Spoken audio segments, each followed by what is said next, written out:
Може? Да. Добар ден, почитувани гледачи. Денешната тема на овој вебинар е коронарната артериска болест и срцевиот инфаркт, како тема која зафаќа еден голем дел од популацијата на пациентите и вака ќе ја поминеме малку школски, за да ја разработиме и да може да одговориме на некои прашања кои можеби не се јасни. Коронарната болест е, како што реков, многу честа и таа настанува како резултат на болеста на срцевите артерии кои почнуваат со текот на животот да се стеснуваат и доаѓа до нивно запушување. Како резултат на тоа, тој дел од срцевиот мускул не добива пред се кислород и други материи кои се неопходни за развој, тоа е за живењето на мускулната клетка и се јавува така наречен миокарден инфаркт, кој представува одумирање на мускулните клетки. Ова е најчестата болест, генерално од сите болести и во светски рамки и најголема причина за смртност кај пациентите и само коронарната болест се смета дека повеќе во Европа повеќе од 40% од сите смртни случаи се должат на тоа. Ако се додадат и комбинираните васкуларни проблеми, тогаш оваа бројка надминува и над 50%, што всушност представува повеќе од сите други причини за смртност воопшто. Така да е една многу значајна болест која ќе разгледаме што и како допринесува и зошто. Тоа е во историјата, ако гледаме, е релативно ново откриена болест. Мора да се каже дека во минатото, се до негде 19 век, срцето е како орган е мистично гледан, не е испитуван така како што се почнало со другите органи и тек во 20 век срцето добива на медицинско значење, така да кажам, кога тамо негде 912 година прв пат е опишано дека последици на затнување на срцето, тогаш биле патохистолошки испитувања, дека се коронарните артерии причина за смртта. Меѓутоа, сето тоа почнало многу постепено да се развива у тој период и представува почеток на една бура во развојот на медицината во тој дел. Една интересна вака како приказна би ја кажал, во мислам дека 917 година или тука некаде, Фосман е млад специјализант по урологија по Берлин и тој бил фасциниран од почетоците на сознанието за кардиологијата, тоест коронарната болест. И како млад специјализант тој сам, бидејќи не му верувале, он тоа го кажувал како и што може срцето да се снима за да се види од внатре. И тој сам на себе си поставува преку левата рака, си поставува уринарен катетер и практично сам се снима, се флуороскопира у тоа време на рентген апаратот и тоа се смета за првата катетеризација воопшто изведена на срце. И секако во тоа време доживува еден буквален дебакл, му го прогласува за шарлатан и му забрануваат воопшто да се бави со кардиологијата, која му била негова фасцинација, и тој продолжува и завршува како уролог. После 30 години добива Нобелова награда како прв практично кој извел катетеризација на срце. Меѓутоа, веќе тоа сознание, тој што го направи, побудува голем напредок и веќе тамо 50-тите години има големо размрдување во научните кругови и 60-тите години практично изведена во Кливленд во Америка првата коронографија. Мейсон Соунс исто така добива заедно со Фосман добиваат Нобелова награда за сето тоа и практично од 60-тите години почнува тој бум во диагностиката на коронарната болест, кај што можело да се видат крвните садови, гледате како тоа било во тоа време. Не многу јасно, меѓутоа сепак може да се видат стенозите на крвните садови. И понатаму е незапирлив развојот на кардиологијата, диагностиката. Веќе во 67 година званично прв пат се прави и байпас операција на срце, тогаш Фаволоро е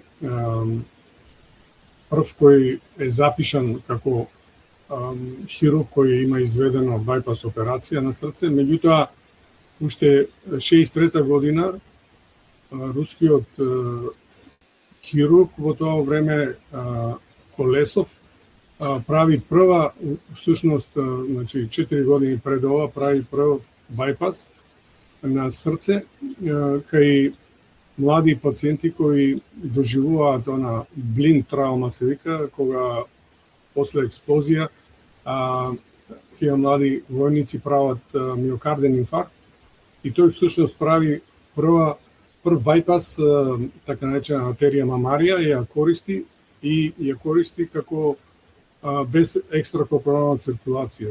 Тоа станува многу модерно, многу години после тоа. Меѓутоа, во тоа време Русија се е воена тајна и ја нема таа публикација.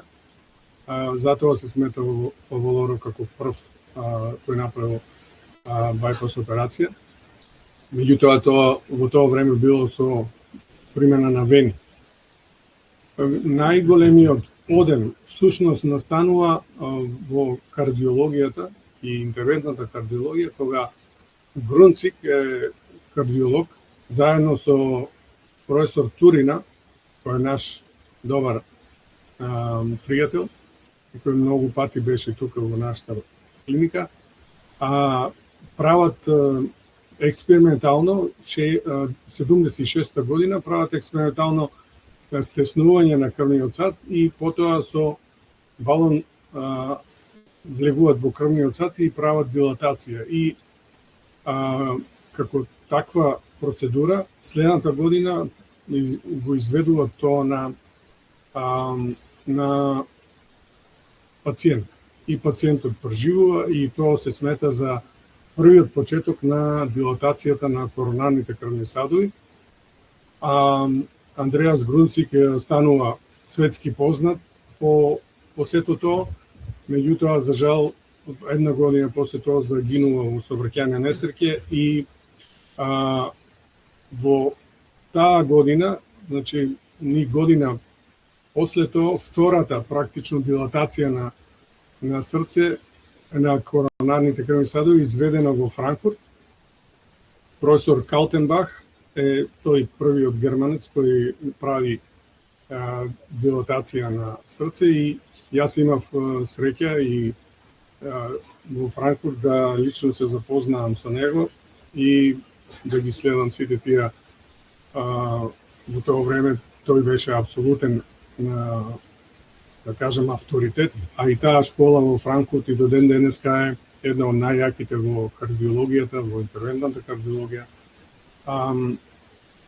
Така да, ова представува званично првиот голем продор на технологијата во кардиологијата, диагностиката и раѓањето на интервентните процедури, кои потоа во 90-те години земат голем замав со појавата на првите стентови. Во тоа време така наречени бар метал стент, тие се стентови кои беа една пружина која се практично вметнуваше во крвниот сад, покрај дилатацијата се прошируваше тој атеросклеротичен плак и на тој начин се возможуваше да сета таа циркулација во срцето се врати во некоја нормала. Секако тие почетоци беа поврзани со многу компликации, имаше голем напредок во технологијата и до ден денеска тај напредок го следиме, бидејќи индустријата е многу заинтересирана да во тој дел се напредува технолошки. Малку околу патофизиологијата на коронарната болест, тоа е, како се вели, со раѓањето почнува и атеросклерозата. Тоа е задебелување на крвните садови, како резултат се уште на не доволно откриен механизам, се смета дека холестеролот е тој главен како причинител за тоа, меѓутоа секако нема баш цврсти докази за тоа, иако во разни студии се докажуваат поврзаноста. Развојот на тој плак е многу непредвидлив. Кај некои пациенти болеста се развива релативно брзо, кај други пациенти таа е долгорочна болест, се појавуваат, да речем, првите симптоми во напредната возраст. Има многу фактори кои влијаат, кои се на некој начин докажени. Меѓутоа, главното во сето ова е што еден плак или еден стенотичен крвен сат се смета дека ако плакот оклудира над 75% или минимум 75% од крвниот сат, дека тоа е сигнификантна стеноза која треба да се третира, како ќе видиме попосле. Меѓутоа, за нас, како клиничари, исто многу важно е тој плак каков е по неговата структура, дали крвниот сат е променет во подолг сегмент, каде што постои опасност, или веќе е настаната така наречена руптура на тој плак и ние ги пробаме да ги секако добро исследиме сите тие промени, бидејќи и да нема некоја сигнификантна стеноза, ако има тој крвен сат некоја подолга промена и знаци за така наречен екзулцериран плак, значи оној кој веќе е напукнат и тогаш е највисоко тромбоген. Тоа значи дека ствара услови за развој на тромб. Тоа е високо ризичен за развој тој крвен сат да се запуши и да направи во тој регион инфаркт, тоест да дојде до одумирање на миокардот.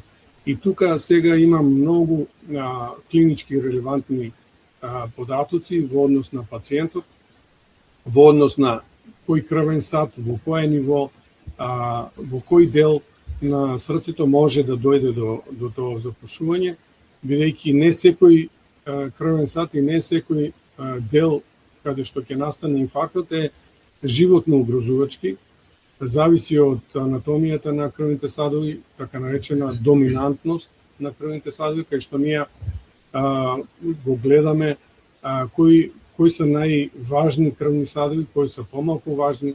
Значи еден по-комплексен пристап во исследувањето на атеросклерозата и донесувањето на некаква одлука.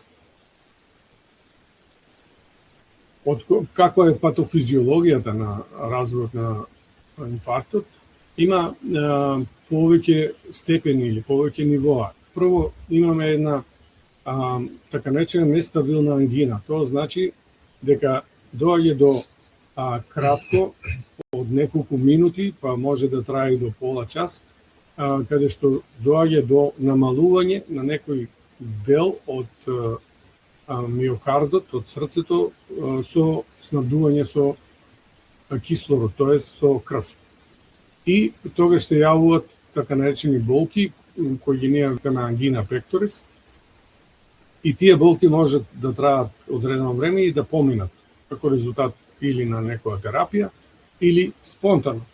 Меѓутоа, и таквата ангина пекторис, која се сметаше порано дека не е толку страшна, сега многу добро се знае дека такви репетитивни болки кои се јавуваат и исчезнуваат, исто така доведуваат до губиток на мускулната маса, бидејќи се јавуваат практично, тоа се така наречени микроинфаркти, кои всушност не се регистрираат у прав смисол на зборот во однос на диагностика, меѓутоа страдат одреден број на мускулни клетки, и ако тоа е долгорочно или често се повторува, доаѓа до постепено одумирање на поголем дел од миокардот и доаѓа до така наречена исхемична дилатативна кардиомиопатија, кај што срцето се проширува, ја губи полека својата функција и доаѓа до манифестни клинички симптоми. Другиот дел е кога има поголемо запушување на крвните садови, доаѓа до одумирање на миокардот. Ако е помал секако крвниот сад или неговото ниво каде што го снабдува миокардот со крв, тогаш и инфарктот ќе биде помал. Ако е поголем и позначаен крвен сад, ако е доминантен во таа регија, тогаш инфарктот ќе биде многу поголем.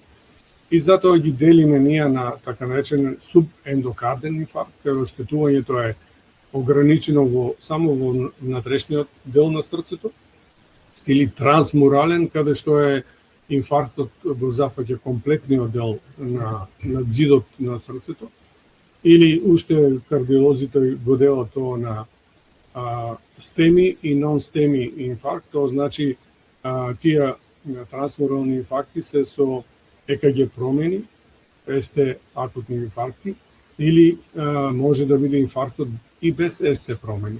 Така да тоа е директен показател за тежината на случајот или тежината на зафатот на миокардот тоест на инфарктот во миокардот.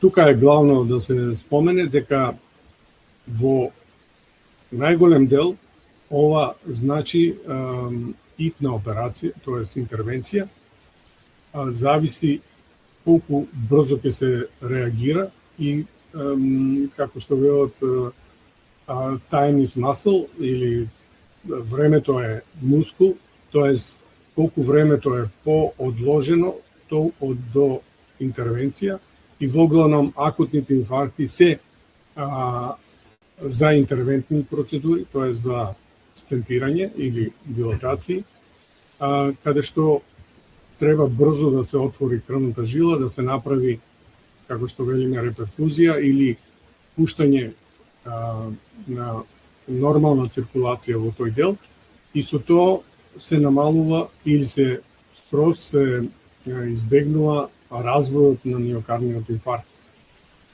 Колку подолго трае ова исхемија, толку подолго или повеќе е и потешко да се интервенира, затоа што порано се сметаше 6 сати, сега веќе негде 12 часа од почетокот на запушената артерија, да се интервенира и да се да се таа артерија отвори и да пациентот не доживее понатамошно развој на тој миокарден инфаркт кој води до поголеми и потешки последици. Како што рековме, симптоматологијата е добро позната, меѓутоа ќе ја повториме.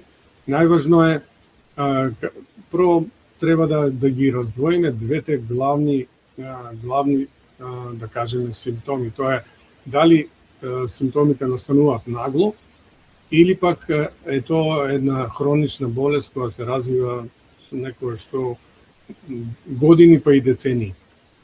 Кај акутната симптоматологија тоа е, како што и самото име кажува, нагло развој на болеста, тоест обично се должи, како што рековме претходно, на руптура на некој плак во крвните садови, кој предизвикува нагло збручување на крвта во тој крвен сад и се јавува силна болка и притисок во градите, или некое чувство на жарење, непријатност во горниот дел на стомакот. Најчесто пациентите кажуваат дека се болката шири во грбот или во левата рака, меѓутоа исто така може болките да имитираат, зависно од која крвна жила е зафатена, може да имитираат и како акутен гастроинтестинален синдром, тоест повраќање, гадење, болки во желудникот, кои всушност се најчесто како резултат на запушување на десната крвна жила и проекцијата на тие симптоми во тој предел.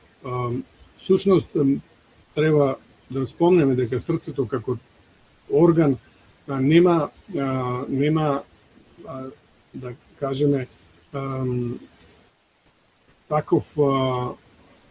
такви сензори или такви да оно боли самото срце, меѓутоа таа болка се проектира преку нервните системи, вегетативните нервни системи во други делови, и затоа симптоматологијата може да биде ова што го спомнавме, меѓутоа може и да даде некои симптоми кои може да не заведат на друга страна или чак на комплетно друга диагностика. Кај хроничната симптоматологија, тука е исхемијата, едно рековме, може да биде како резултат на некои ангинозни симптоми кои доаѓаат и се губат на така наречени микроинфаркти, и тоа е можеби и потипично кај пациенти со диабетес, кај што тие симптоми се поизразени затоа што и можноста за развој на вакви состојби е поизразена затоа што нивните крвни садови се многу покрути и се на релативно подолги дистанци променети, и тие по дефолт се, бидејќи нервните завршетоци страдаат со диабетот, не се осетливи на некоја болка, и во оваа хронична симптоматологија најчесто е така наречена диспнеа или отежното дишење, губење на сила, неможност за извршување на секојдневни активности, појавување на отоци, најчесто по нозите. Значи е една хронична симптоматологија која, како што реков, трае некоја што години. Од диагностичките методи, најважно пред се е она анамнеза која учиме сите од студенти па наваму, и важното е што тука треба да проследиме целокупната појава на симптоми, тоест историјата на болеста на пациентот. Тој добро, ако се испита, точно кажува какви симптоми има, кога се јавуваат, како се јавуваат и така натаму, и со тоа веќе секој кардиолог, интернист и поготово оние кои се бават со оваа проблематика, веќе можат во добар дел да одредат и и степенот на напредноста на болест. Имаме пристап кој прво е за диагностика од неинвазивни методи, потоа се методи кои се повеќе за визуализација на неинвазивни исто така, и на крајот имаме од неинвазивните методи основно е ЕКГ-то, кај што се гледа можност за диагностика, кај што може да се види дали пациентот, ако е во акутна состојба, има промени кои се одговарат за миокарден инфаркт, или веќе имал некој миокарден инфаркт од претходно. Исто така се гледат и некои други работи, дали, например, пациентот е со хипертрофија на миокардот, кој може да е во комбинација со некоја валвуларна болест, бидејќи и чисто валвуларната болест може да даде миокарден инфаркт, иако крвните жили не мора да бидат засегнати или може да имат само многу мали промени во атеросклеротски промени, меѓутоа како резултат на голема хипертрофија може повторно да се јави миокарден инфаркт, бидејќи хипертрофијата е зголемување на миокардот, али нема зголемување на крвните садови. Затоа тие крвни садови се на границата на можното оптимално снабдување на тој миокард. Ехокардиографијата е неизбежна, стандардна метода, која сега во ова време е без неа практично не може да се прегледа еден пациент, не може да се направи било каква евалуација на неговата состојба на срцето и на крвните садови, кај што се гледа контрактилноста, значи можноста и како срцето контрахира.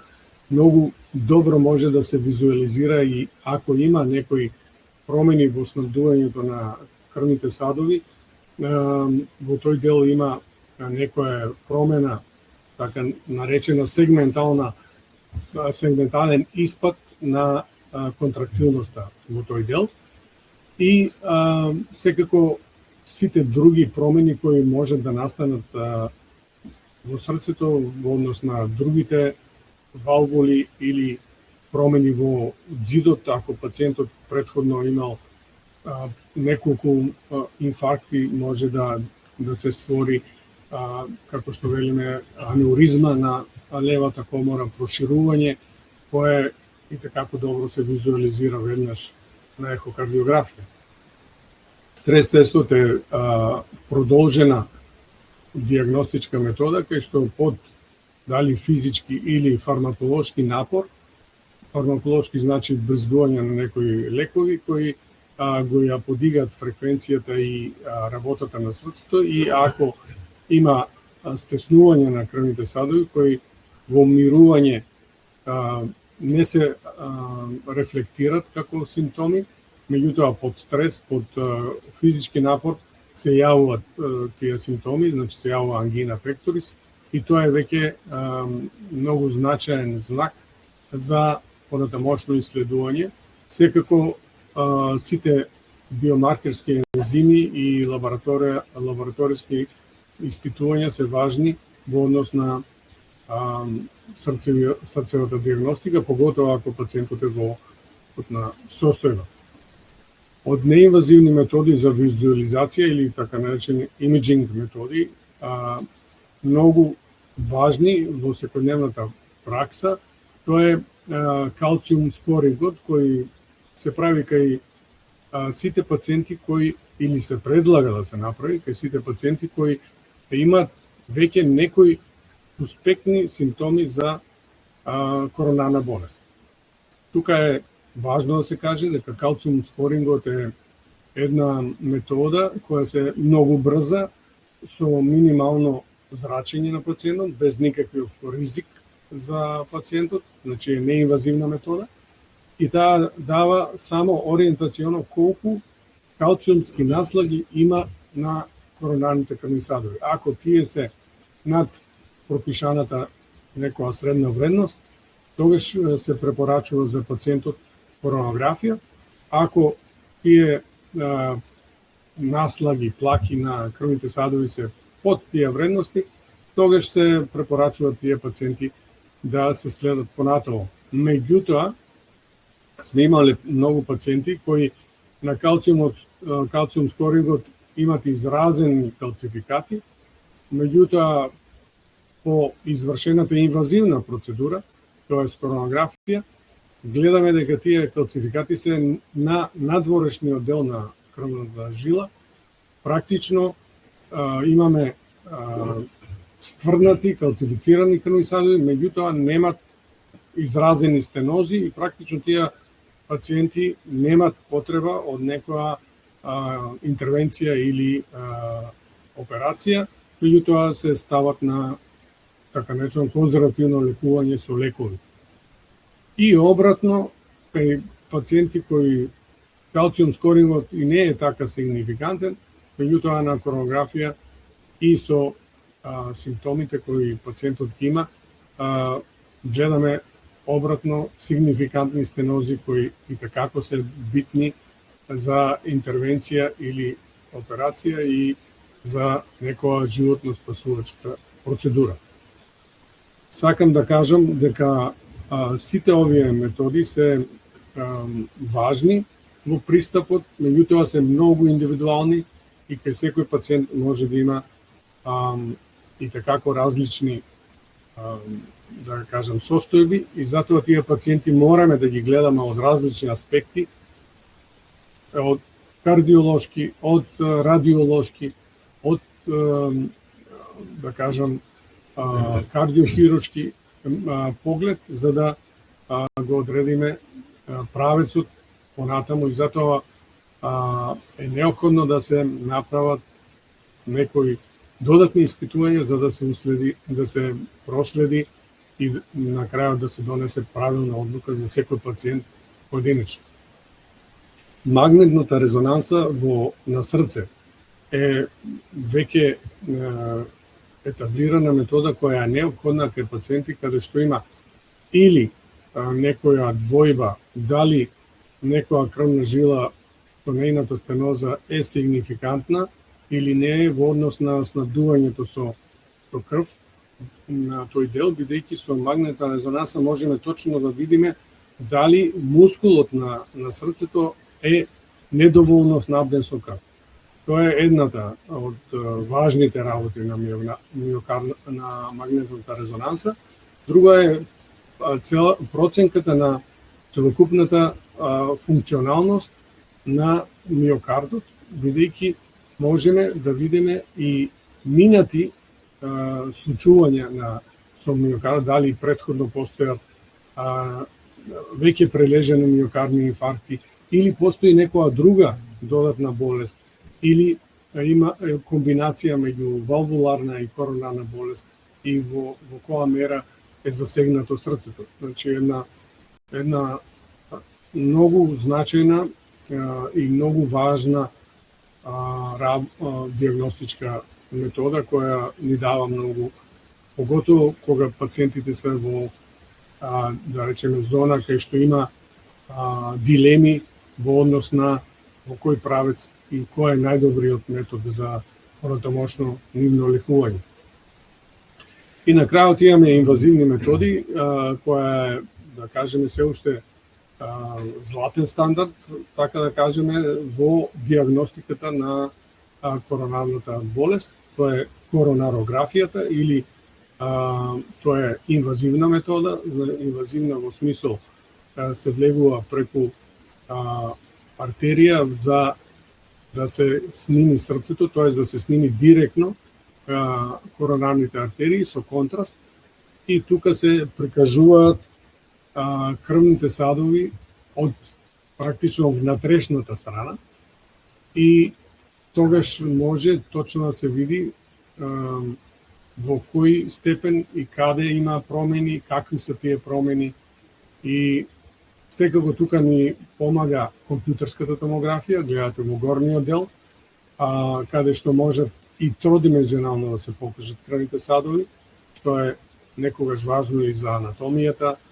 Поготово е важно ако пациентот веќе имал една операција на срце или веќе имал бајпас операција претходно, па доаѓа повторно за некој проблем. И тука е апсолутна индикација прво да се направи компјутерска коронарографија, па потоа да се види дали понатаму ќе се прави класична коронарографија. Така да има повеќе можности за еден пациент што помалку да се изложи на ризик, а од друга страна да се добијат што подобри клинички релевантни податоци за негово понатамошно правилна одлука и понатамошно лекување. Третманот на коронарната болест е, да кажеме, ајде подобро да кажеме, превентивните мерки се најважни. Меѓутоа, тие превентивни мерки треба да почнат практично уште у најраната младост. Зошто? Затоа што, како што рековме, коронарната болест е сложен, комплициран процес кој се уште не е јасно дефиниран. Има показатели на голем број студии дека некои фактори влијаат директно, како што е и логично дека храната пред се влијае на коронарните крвни садови, затоа што секој од вас треба да си претпостави дека се што внесуваме во организамот се разлага на молекуларно ниво и таа храна од молекуларно разложена во нашиот организам повторно се вградува во нашиот организам. Значи, тоа е еден континуиран процес кој итекако сигурно зависи од тоа што ќе внесуваме и што ќе практично организамот вградува повторно во нашето тело, во нашите мускули и практично и во срцето. Така да крвните садови како составен дел на целокупниот организам, нема орган, не постои орган во нашиот организам кој не е исполнет комплетно со крвни садови. И затоа влијанието на крвните садови, така наречен кардиоваскуларен систем, е огромен во сите болести, а поготово во кардиоваскуларните болести. И затоа здравиот и избалансиран начин на исхрана е многу важен. Исто толку важна и активноста, физичката активност, која мора да се пропагира, се кажува, се апелира, меѓутоа секој човек треба да свати дека физичката активност е континуиран процес и начин на живење, не треба да се гледа како издвоено од она што ние секојдневно го правиме, него треба да е составен дел на нашето живење. Пушењето е докажана негативна навика. Пушењето е нешто што треба да се избегнува максимално или воопшто да не се применува, така да кажам. Меѓутоа, има разни, да кажеме, пробувања на тоа пушење да се намали. Битно е секако да се со забрани, со закони, разни држави и општества пробуваат да го намалат пушењето. Меѓутоа, ако пациентот има право на избор и тој избира да пуши, е негово право. Меѓутоа, исто толку е право и на оние кои не сакат да пушат, па и тоа право треба да се почитува. Така, најважно е да се објасни, разјасни и да се работи континуирано од самиот почеток на школувањето па натаму, колку тоа пушење негативно влијае и на тој начин да се развива свеста, бидејќи е докажано и низ историјата со разни забрани и декрети не се постигнале оние резултати кои се важни и кои доваѓаат до намалување на некои зависности.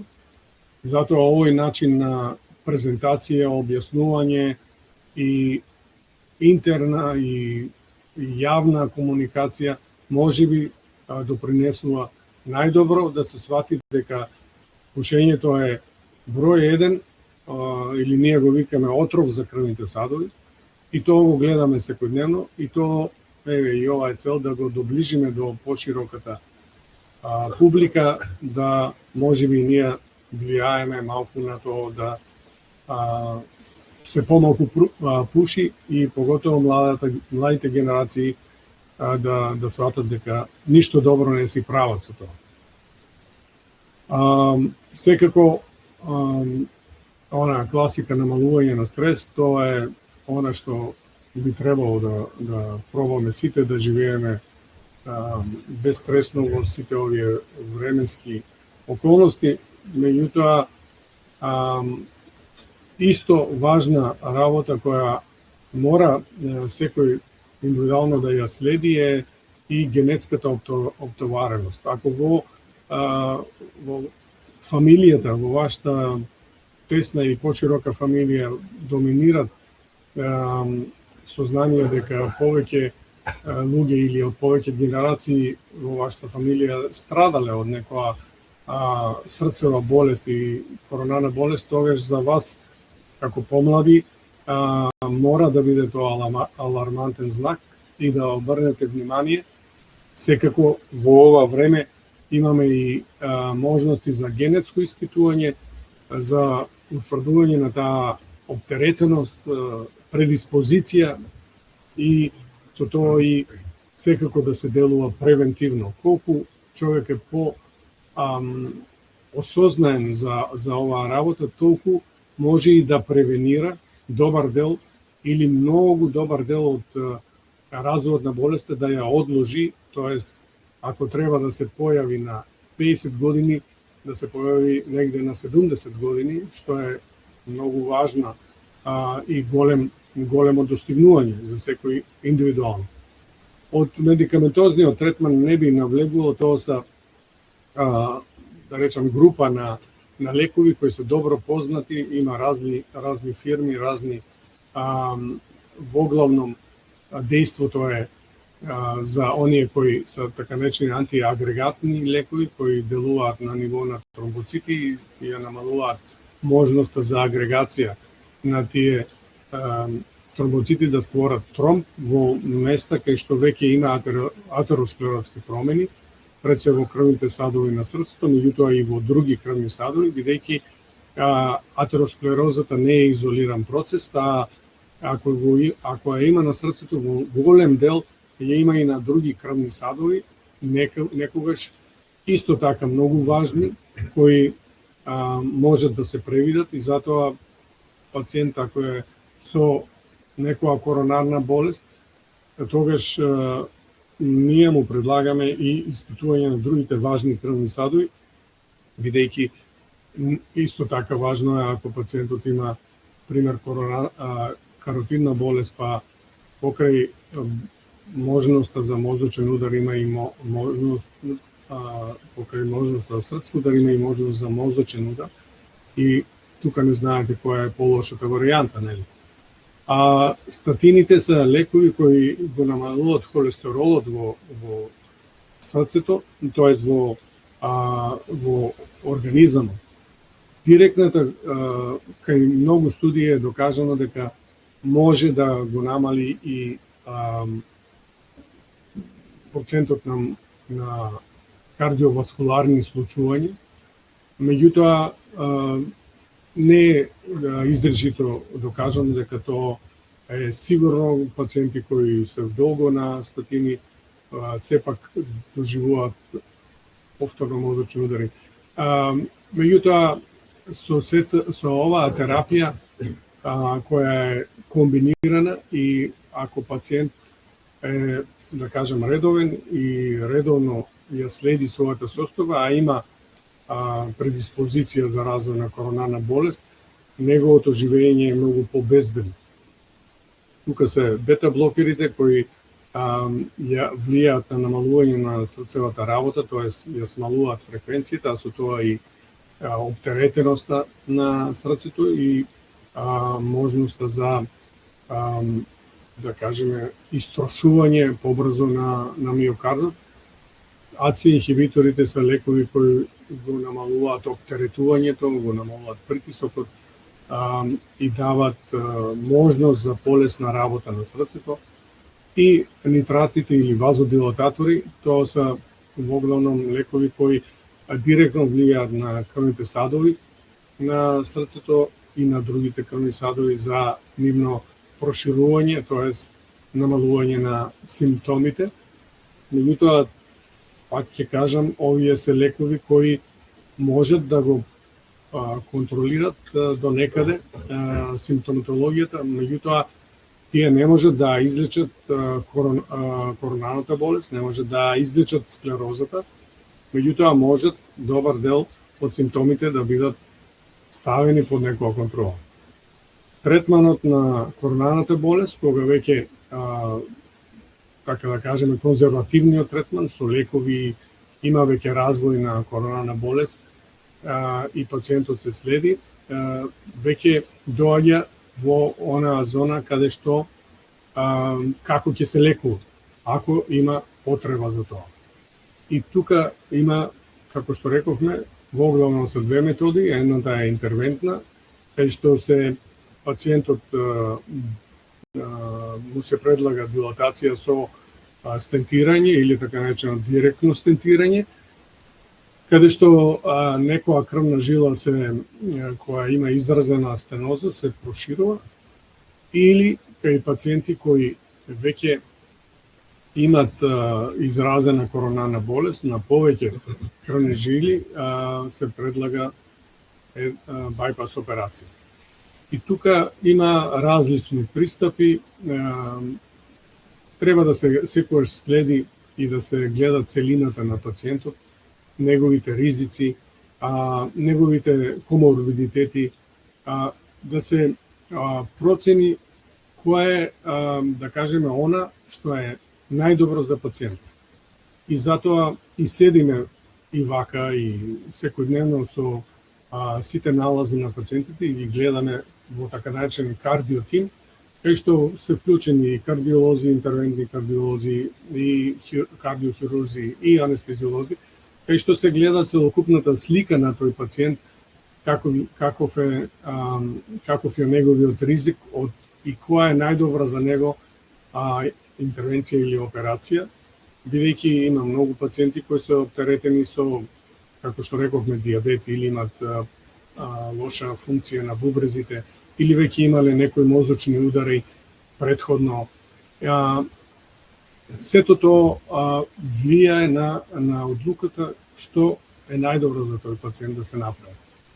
Стентирањето воглавном рековме дека е приоритет кај пациенти со акутна симптоматологија, кај што одеднаш имаме руптура на некој плак и развој на тромб во тој крвен сад, и тука треба да се интервенира што побрзо. Тука неминовно и на поголеми студии е докажано дека со брза интервенција, поставување на стент и проширување на тој дел на крвната жила, доаѓа до спасување на добар дел од миокардот, од срцевиот мускул и подобрување на клиничката слика.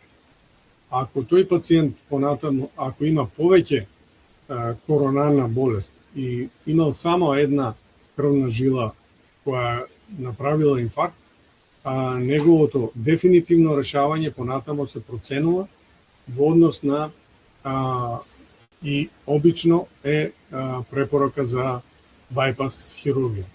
Порано байпас хирургијата воглавном користела венски графтови и затоа често после поготово после 10 години, обично се смета дека тие графтови дегенерирале, па биле потребни реоперации.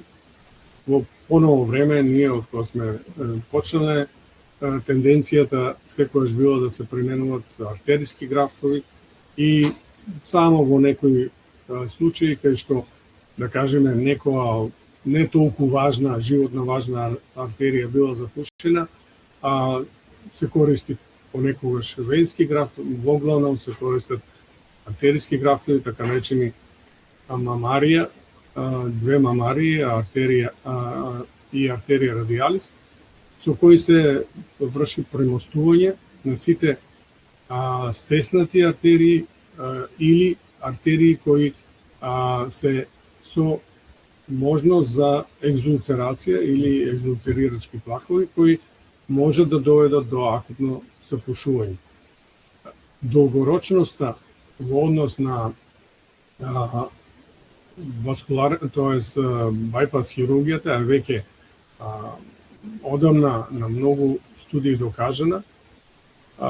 Знаете, во почетокот на еуфоријата на развојот на интервентната кардиологија се сметаше и добар дел од кардиолозите беа убедени дека за 10 години ќе нема кардиохирургија, тоест ќе нема байпас хирургија.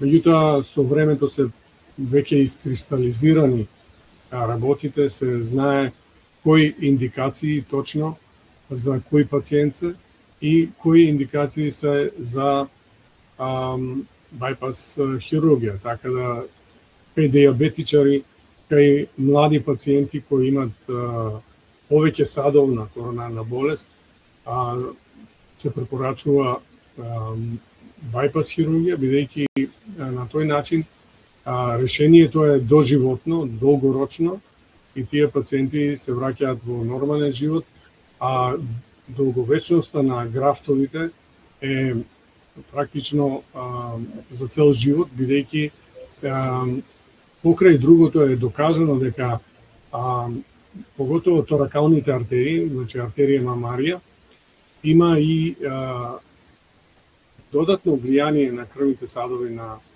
на срцето преку така наречен ендотелин или хормони кои ги лачи самиот ендотел, внатрешниот слој на клетките, и тие допринесуваат до проширување на коронарната артерија, а со тоа и подобрување на протокот низ тие артерии, а со тоа и долгорочноста на резултатите од овие интервенции. Затоа е всушност важноста за секој пациент да се одреди што точно за него е најдобриот модус и најдобриот пристап. Рековме кај пациенти кои се многу коморбидитетни, кај пациенти кои се во многу напредна возраст и имат веќе изразени високоризични фактори, кои имат промени во плуќа, кои имат промени во бубрежна функција, кои имале повеќе состојби на разни животно угрозувачки тешки состојби, мозочни удари и така, тогаш секако се дава приоритет на некоја интервентна процедура, тоест на некоја стентирање, и во хронична фаза, кога некои крвни садови се стеснети, меѓутоа нема некоја поизразена симптомологија. Меѓутоа, кај помлади, кај што очекувањата и долговечноста е очекувана, тогаш е предноста на секако на артериските графтови, артериското реваскуларизирање на миокардот, и тоа е веќе, да кажеме, долгорочно докажана метода за многу помалку тие пациенти да доживуваат нови мозочни удари или нови хоспитализации или пак нови интервенции, така да се смета за веќе на некој начин излечени.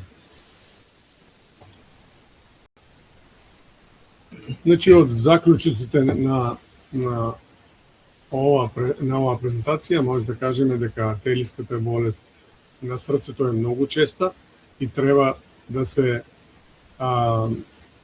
има добро сознание за неа во однос на нашето живење. Миокардиот инфаркт настанува како акутен синдром или може да биде хронична болест. Болката во градите или било кој дискомфорт во пределот на градите треба да биде симптом кој не треба да се занемарува, треба да се расчисти со тоа. Тоест, таа болка во градите може да биде и од друга природа, може да биде како резултат на мускулна болка, периферна, може да биде резултат на нервна болка на нервите на градниот кош, може да биде како резултат на кичмени промени. Меѓутоа, тоа треба да се расчисти, да се разјасни и да се исклучи дека таа болка е од кардијално потекло. И тоа е вака важно да се знае.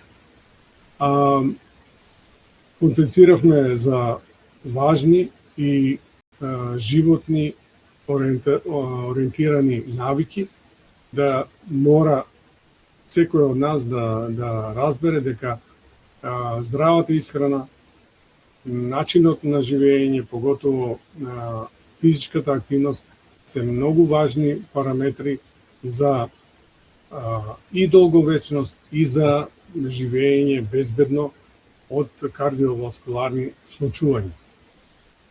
И секако на крајот современиот пристап во лекувањето на оваа болест е многу значаен, бидејќи мора да биде мултидисциплинарен, мора да биде индивидуален, мора за секој пациент да се пронајде онаа метода која или оној третман кој за тој пациент е оптимален. Ние како клиника немаме компетиција во однос на тоа дали пациентот ќе се лекува интервентно кардиолошки или ќе се оперира кардиохируршки, бидејќи во тимот во кој сме и работиме секојдневно заедно, одлучуваме или гледаме што е најдобро за пациентот, што помал ризик да се направи оно што е за него во тој момент најдобро да преживее и да продолжи со нормален живот. Благодарам на вниманието.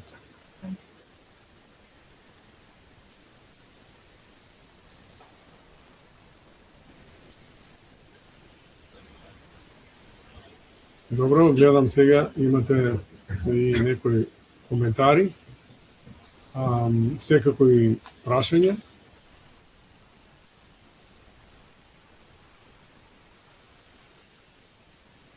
Да. Од кај да почнем?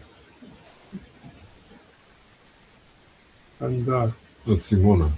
Симона. Ајде, или вие читате некои од вашите се интересни прашања. Да, тоа Симона има прашање кое што има генетска предиспозиција, има во фамилија луѓе кои што имаат коронарна артериска, тоест ризик фактори за коронарна артериска болест. Да, и тоа е колку наследниот фактор има.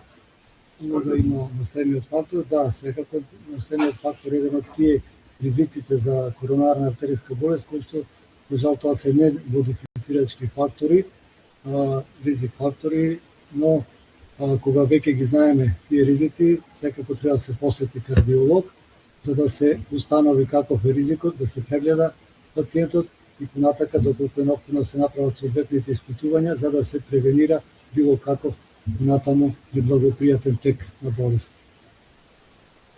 Никола, за тебе. Да. Кој е најмладиот пациент кој сте го имале со миокарден инфаркт?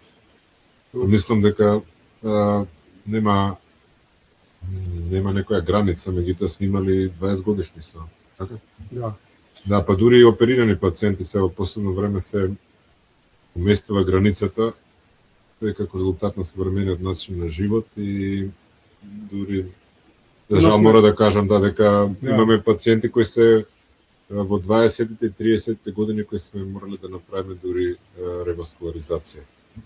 Да, имаше некои пациенти кои беа и физички активни, ама нели како бодибилдери или со желба за бодибилдери, па конзумирање на некои препарати кои не се баш здрави, стероиди и додатоци, така да дури и тие така начин, нели, здрав начин на живење, меѓутоа не е се така баш здраво, ако повторно се влезе во некоја друга крајност. Да, коронарната болест има разни, и ние сме виделе во нашата пракса разни случувања. Јас се сеќавам на една млада жена која немаше ни 30 години и која континуирано се жалеше на некои стегања во градите и беше завршена како пациент за психијатрија. И бидејќи како млада никој не помислил дека може да има коронарна болест и може да се сеќаш, ја опериравме така, доби две артерии во тоа време и знам дека до ден денес е многу добра и живее нормален живот. Да, зависи од тука видов прашање, ако една артерија е стенотична, дали треба стент или операција. Значи, да, не значи дека ако една артерија е стенотична, дека мора нешто да се прави. Мора да се проследи тоа сето, нели, како што малку пробав да објаснам, каде, на кое место, во кој дел, кои симптоми, колку е тоа стеноза животно опасна, дали ако дојде до она што рековме, дали има плак кој има потенцијал да екзулцерира, да се, така речеме, да се прекрши и да направи таква состојба на тромбогеност во таа регија, во таа и крвен сат и да допринесе за запушување. Значи, стварно е многу индивидуално и многу пристапот за секој пациент е, пак ќе речем, таков да мора добро да се проследи. Има за Костадин, али има две измеѓу што се Наум и Марија Прчева, дали превенција, начинот на живот е најважно за превенција. Значи, превенцијата е најважна кога болест, па дури ако имате генетска преиспозиција со избегнување на ризик фактори, ризикот се намалува на 0 за појава на коронарна болест. И ако имате генетска преиспозиција, така да здравиот начин на живот и исхраната, физичката активност, избегнување на пушење се најважни работи. Да. Ова може Костадин има за 3 инфаркта. Да, тука прво треба да се направи убав преглед со анализа на ЕКГ-то, зависност од кој е рез комплексот, од ехокардиографскиот налог и секако од коронарографски налог, да се направи проценка за имплантација на тој пейсмекер за кој што претпоставам прашува пациентот за ресимфонизирачка терапија, доколку коронарните артерии не е потребно да се направи некаква реваскуларизација и има ЕКГ промени, во тој случај може да се подобри работата на срцето со имплантација на таков вид на пейсмекер. Ама 38% пишува. Да, тука има интересно прашање. Кој е најефективниот пристап кај пациенти со акутен миокарден инфаркт со сигнификантни симптоми додека се донесе до кардиологија? Значи, јасен пациент кој е надвор, да речеме, од брзиот пристап, тогаш постои можност да се тој пациент лизира, т.е. да се дадат лекови кои го раствараат тој тромб или можат да го растварат, секако се дават и антиагрегантни лекови во поголеми дози, за да го спречат понатамошното збручување на тој тромб кој, рековме, акутно е створен и секако брзиот транспорт. Значи, пак доаѓаме до тоа да обично акутните инфаркти многу ретко настануваат без претходни симптоми. Значи, обично тие пациенти имат некои симптоми кои, за жал, кај помладите поготово, се занемаруваат, се маргинализираат, така да кажам, не и се обрнува така внимание. И тие дискомфорти, ако ништо друго, ако и не се болки, ама дискомфорти во градниот кош, се одлагаат од некогаш логичен страв од то, леле, ако ми е нешто, да не ми откријат нешто. Природно е да човек, нели, се плаши и од доктори, нели, и од сето она. Меѓутоа, со одложувањето ништо не се решава, не го решавате она што е главното. И затоа малку треба и повеќе храброст да се то расчисти. Ако крвните садови се во ред, тогаш било која друга болка во граѓите, како што велат старите, далеко од срцето, не е така страшна и со неа може да се живее и така да се живее малку попомалку. И Коста што пише дека има 3 инфаркта, 46 години, има поставено 4 стента. Значи, баш она што го зборавме, може дека тој треба да се испита, не мора да значи дека 38% може да се стави пейсмейкер одма на срцето. Може треба да се види каква состојба се и стентовите. И тука е магнетната резонанса која треба да даде и во каква состојба е миокардот. Значи, едно е таа ежекцијска фракција или фракција на истиснување на левата комора, меѓутоа друго е и каков е квалитетот, тоест оштетувањето кое е настанато од тие инфаркти. Јас пробав да објаснам дека некогаш може некој пациент да има и 3 инфаркти, ако се во некои зони кај што не се пресудни или не се тие крвни жили толку важни за левата поготово комора, тогаш шансите за решавање на дефинитивната таа состојба се големи. Исто така, повеќе стентови треба да се испитат, поготово ако пациентот има симптоми. Ако нема симптоми, тогаш е конзервативната терапија доволна. Меѓутоа, ако има некој дискомфорт, тогаш би требало да се направи исследување инвазивно. Има Миријана после интересно прашање. Овие другиве се превентивни ивица и друго со плаки што ако е диагностицирано треба. Она што го зборевме, нели, здрав начин на живот и терапијата да се пие, да се контролира телесната тежина, физичката активност и редовни контроли како кардиолог. Миријана има интересно. Да. 58 години, боледува од мултипла склероза, претпоставам МС. Има 24-та миокарден инфаркт со стент, а кажано дека има запушување на останатите две жили. Да. Не беше поставен стент. Тоа е она што, значи, рековме, ќе повторам, стентот поставен на една крвна жила зависи од каде се наоѓа таа стеноза, колку е тај, да речеме, состојбата на пациентот била ургентна, е секако оправдано. Ако има и на другите крвни жили стенози, тогаш треба да се направи таа точна евалуација, бидејќи може, ако главната крвна жила е решена, она која е пресудна, имаме ние некој критериум по кој гледаме која е најглавна крвна жила за срцето, и ако таа е решена со стенти и добро функционира, другите две исто така може да се решаваат со стентови. И ако пациентот е како што е со повисок ризик за оперативно лекување.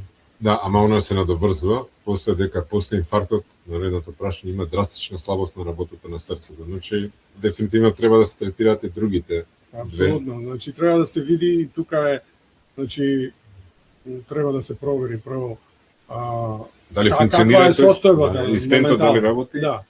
Бидејќи може нова коронарографија да запуши или да биде да тромбозира, може да се јави повторно недоволна проводност на тој стент, значи сите опции на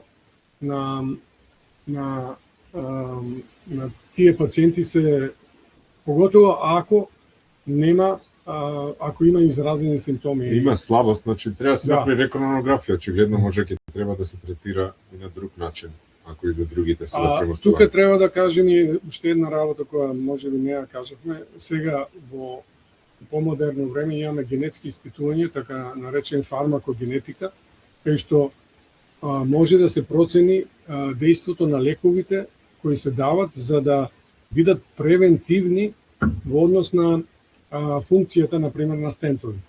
И има, и тоа е веќе докажано, има пациенти кои хиперреагират на тие лекови и таа хиперреакција доведува до поголеми ризици од краварење во разни делови на, например, во желудник или некојаш потешки краварење дури во мозок. Има пациенти кои оптимално реагират и тие са 1/3 само, за жал. И има пациенти кои на стандардна доза на тие лекови воопшто не реагират. И тогаш може да дојде до запушување на тие стентови, а пациентот ја прима терапијата, интервенцијата била добро изведена и сето тоа добро функционирало, меѓутоа заради тоа нереагирање генетски на тој лек дошло до запушување. Наоми Јаковлев вика, што зависи дали графтот е венски или артериски, кога се применува тефлонски графт? Па кај срцето нема тефлонски графт, не се применува, бидејќи сите проби и покушаи во некое минато време покажале дека многу брзо се запушуваат. Како што реков, тенденција во светски раки, кај нас веќе одамна, применуваме само артерии, венски графт се применува само кога некогаш некоја од артериите не е како што треба, не е доволна или е премала или е атеросклеротски иона променета, поготово за радијалната артерија зборуваме. Така да венските графтови се оставени како алтернатива. Дали препорачувате Bayer Aspirin Protect 100 мг, ако има ризик фактори, сега како превенција? Според некои препораки од Никола Николовски, тампина стент составени се двојна антиагрегациона и антикоагулантна плюс.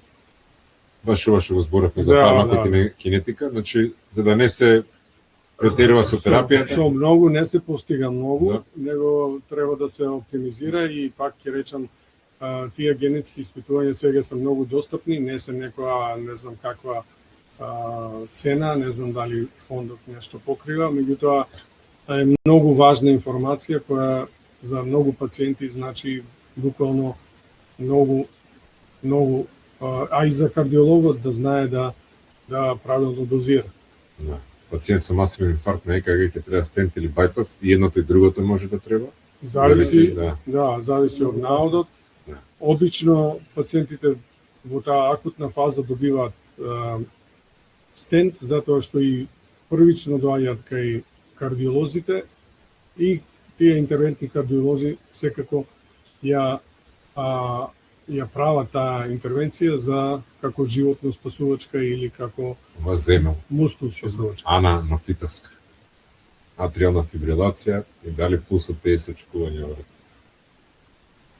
Тука треба да се направат додатни испитувања да се види причината за аритмијата, дали е врзана со исхемична болест на срцето или се тоа пред се некои примарни причини за аритмија.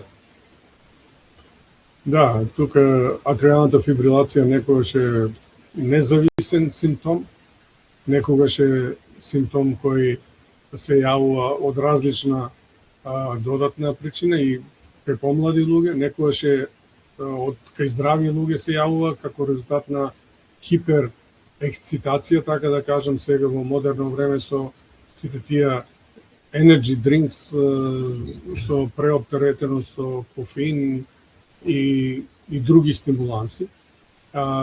Така да е една состојба која не треба да се занемарува, бидејќи она по дефолт не е животно опасна промена на ритмот на срцето, меѓутоа може да даде животно опасни компликации со тоа што може да створи услови за тромби кои може понатаму преку срцето да се пренесат или на некои периферни крвни садови или не дај Боже во мозокот и да направат сериозен голем проблем, па дури и за незе треба антикоагулантна терапија да се спречат тие компликации. Така, треба испитување да се види дали тоа е интермитентно, дали често се или е било еднаш само и на база на тоа треба да се одреди понатамошниот третман. Владо Стојанов за вас има прашање. Интересира како е соработката со државна кардиохирургија во разни области, од стручен план на дополнување со интервенции, како што е потребно финансирање, би било штета ваков искусен кардиохирург и пионер во Македонија пошироко да не се користи за добробит на сите граѓани во Македонија. Добро, јас ќе потврдам она на крајот, така е. Добро, има Мартина Ивковски, 35 години со инфаркт, на што зборевме за возраст, значи све помлади пациенти. Да. Пред 2 недели имал инфаркт, значи ова жена Мартина Ивковски, да се поставени 2 степени, читам, те молам врати се назад. Да, 2 стента на десна коронарна и 1 на циркумфлексна артерија, без никаков симптом, со уредни анализи на крвна слика, ваѓа КС, холестерол, гликемија и триглицериди. Да, тука е она што го зборевме, значи колку се помлади пациентите, толку е уште по изразен тој индивидуален пристап. Многу добро треба да се процени дали, што и како треба да се интервенира. Ако пациентот не е во акутна состојба, ако пациентот е во хронична состојба, има некои стенози, а тие стенози не прават животно образувачни. Ако нема симптоми, тогаш поставувањето на стентови кај млади луѓе представува поголем ризик отколку конзервативна терапија или евентуално процена за хируршка терапија, бидејќи долгорочниот резултат е она што кај младите пациенти е најпресудно. Така да, тука е специфичен случај кој би требало така многу студиозно. Да дое на преглед може најдобро кај доктор. Сигурно, да, тоа е. 2 пати инфаркт, 2 пати субстентиран, кои таблетки би препорачале пробување на ежекционална фракција која ми е 45. Исто треба да се дое на преглед. Таблетки мислам дека 45% фракција на срцето значи намалена фракција. Значи веќе дел од мускулот е изгубен, и треба тука да се направи процена дали, бидејќи многу е важно да разберете дека некогаш делот од мускулот кој е изгубен е така наречен хиберниран или е, така да кажеме, замрзнат. Тој не е мртов, меѓутоа нема функција затоа што нема доволно кислород и тој практично се наоѓа во една фаза на мирување. И тоа многу добро се гледа на магнетна резонанса и тие пациенти се и tekako пациенти кои се за реваскуларизација со хибернирани, да. Кој е најадекватен пациент за третман за пациент со руптура на аорта, доколку има потреба од 1 или 2 часа за пациент да се пренесе во соодветна клиника? Руптура на аорта е најсериозната компликација што може да има еден пациент, дали од атеросклероза или од било која друга причина, и треба што побрзо да се оперира. Тука нема... Дури транспортот е ризичен, да не се носи на друго место, најдобро ако може. Евентуално ако нема можност за третман, па... Мора да се транспортира. Мора да се транспортира, инаку, да. Руптура на аорта, практично имате... Немате време 1 или 2 часа. А имате 3 институции кај што може да се решава во овој момент у држава. На ежекциона 62 е добро. Оземпик за кардиоваскуларно здравје, дали има негативен ефект за лица помлади од 40, бидејќи е потврден дека има позитивен ефект против срцеви инфаркти кај постари лица. Тука не е баш потврдено, тоа ќе го видиме. Уште допрва ќе се. Допрва ќе видиме долгорочно долгорочни резултати. Би сакале фармацевтските фирми тоа да е лек за све, нели, поготово за атеросклерозата, ама обично секоја еуфорија после завршува во обратен смер. Ќе видиме како ќе бидат долгорочните резултати. Поврзаност на пестициди со зголем број инфаркти во последно време. Недокажено, не знаеме, ама неквалитетна храна дефинитивно влијае на атеросклероза. Неквалитетна фабрикувана храна, пестициди третирана. Пестициди, секако отрови. Проширен кој комплекс сите деривации кои најдобар третман стент или байпас. Не може само засновано на тоа да се каже, нели? Да се направат документанти, да се види коронарографскиот наод, клиничката слика, ехографскиот наод и после се целокупни. Да, може да е само и може да е кој комплексо проширен на АВ блок. А да нема коронарна болест, нели? На лева гранка, да нема коронарна. Што се создава акутен тромб? Најчесто тоа што го каже доктор Митрев од екзулцериран плак на атеросклероза.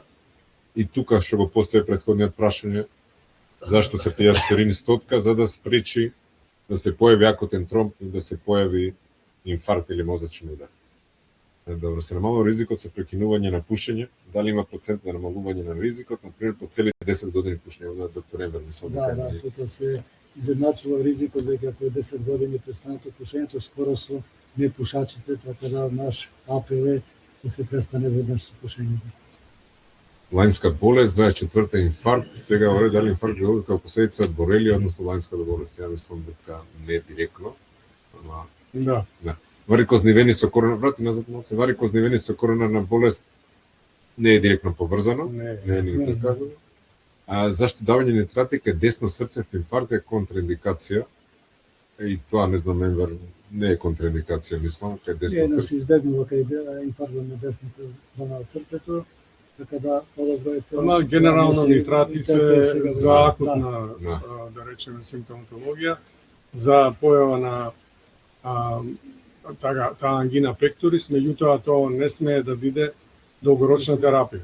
Тоа е само да се ублажат симптомите, а меѓутоа ако пациент користи нитрати, мора да се диагностицира до крај. Не смее тоа да биде терапија долгорочна и да се одлага било каква друга постапка во однос на докажувањето. Зошто?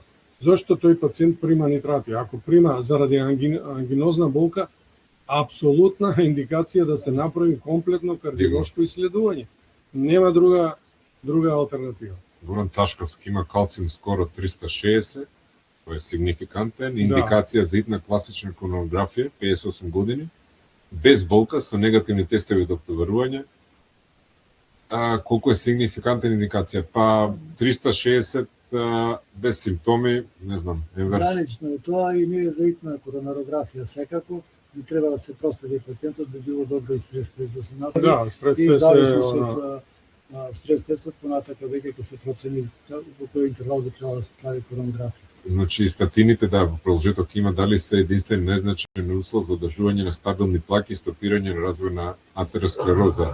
И дали помагаат во спречувањето, нели, стабилизација на ендотелот, плаките, апсолутно да. Статините да, дека во ниска доза да. Само со статините и само со статини не, мора да се сите овие параметри да се воедно, да.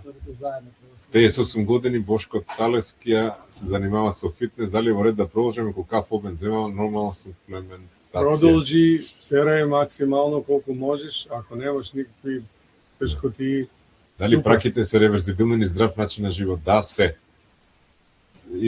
Има се повлекуваат со адекватна терапија. Поготово меките плаки. Да. Меките плаки се оние кои се и најопасни и тие се оние кои можат со начинот на живот да се сигнификантно намалат. Дали има последици кај пациент што имал инфаркт? Да, зависи од инфарктот, нели?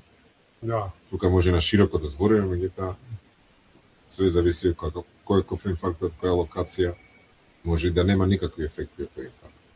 Дали повеќе лекови може да доведат до инфаркт и запушување на крвни садови? Па лекови не, ако се за таа намена, меѓутоа некои ако ги сметаме за лекови како кортикостероиди, за друга намена може да доведат до хиперкоагулација на крвта и ако пациентот има и додатно некои плакови, тогаш може да се јави можност за инфаркт многу повеќе. Дали пациент третиран за каротидна артериска болест треба да се следи појава на коронарна артериска болест? Апсолутно, да. Во 50 и повише посто случаи се поврзани тие, да? Да, тоа е генералната атеросклероза која ако доминира на срцето, меѓутоа може да доминира и кај други крвесадови. Па имаме и обратно, нели, некогаш пациент кој има симптоматологија кардијална, а има сигнификантна атеросклероза на крвните садови, па тогаш се комбинира операцијата едната со другата и така. Имав инфаркт, ми поставија стент покрај лекарства за притисок мосноти, иако немам се, ми дадоа дали треба да ги примам Даграфорс. Да, треба да се прима Даграфорсот и подобрува работата на срцето. Татко ми е со АФФ, од терапија земаме пинто, емедарон и рибороксабан. Дали во вашата клиника со ехо на срц доплена артерија дека ќе може да знаеме нешто од витално, значи пациент 6 години, исто кај докторот препорачува преглед. Нели емедаронот не сме да се пие долгорочно, не би требало затоа што дојдете на преглед на пујката и на тирената звезда, но секако тука треба да се види дали овој пациент има услови и можност да се врати повторно во нормален ритм, ако нема оштетување. За Емилено прашање, дали има разлика симптомите инфаркт кај мажи и жени?